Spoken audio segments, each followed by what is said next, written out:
Hey everybody, Rachel here from Rachthestamper.com, and today I'm going to show you how to make these really cool accessory holders. I have one of these kind of had all of my stuff in it, and then I decided I have a lot more stuff that kind of needed to go into these little bins, so I was going to separate it.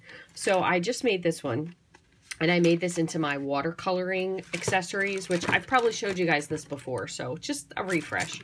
But I have all of my paintbrushes in here, my blender pens, my aqua painters, and then this other one I have some little glue pencils and Wink of Stella. They're all in this one.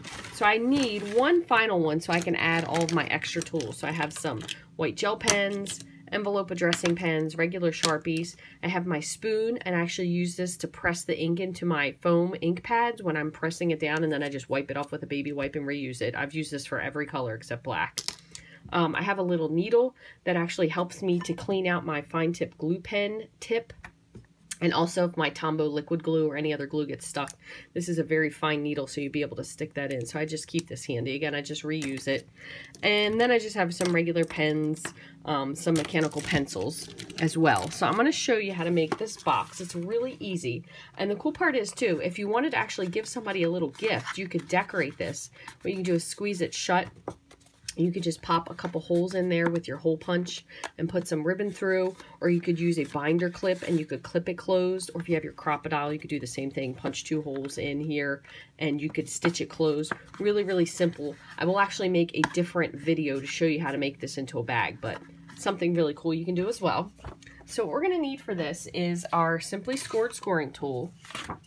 And what we're going to do is we're going to make a rectangle box.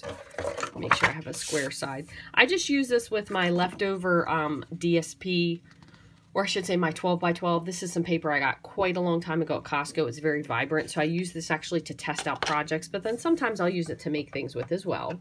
So we're going to go ahead and score this at 2, 5, 7, 10, and then 10 3/4. And then on this side, we're going to score it at 2. Ooh, let me go this way so it looks a little nicer. We're going to score it at, we're going to want our box to be 3, we'll say 4. So this would be 2 1/4. So we'll do 2 1/4. So I'm going to score it at 3 3/4 should be good, because that'll be 3. Yeah, 3 3/4 we'll score it at. And we can always probably trim just a little bit of this off to make it even. Now what I'm going to do is I'm going to grab my paper trimmer, and I'm going to just take off just this little leftover piece here that we don't need.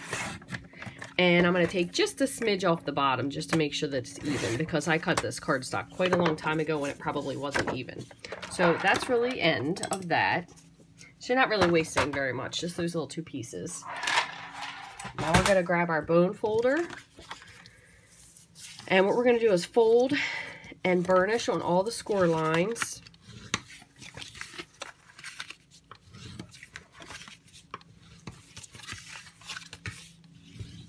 Okay, and I'm going to go ahead and trim up to the score line all of these cuts, just like so. And then I'm going to take this last this short piece of the panel off, and I'm actually going to give this side a miter cut. This is going to be our flap piece. So there's our miter trimmed end. And then I'm also going to trim these off just a little bit, just so they fold a little more squarely. Just take off snip off the bottom, and then the same on this one.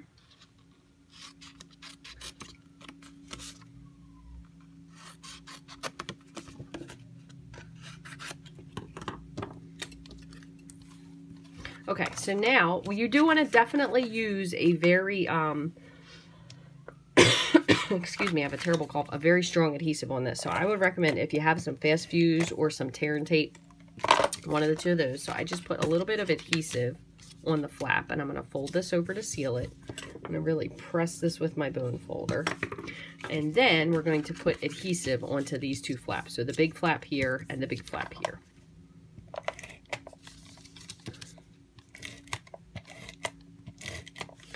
I'm going to decide if this is where the flap is here, the seal, this is going to be the front.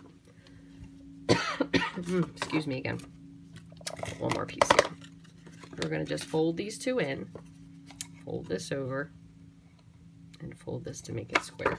And then you just take your bone folder,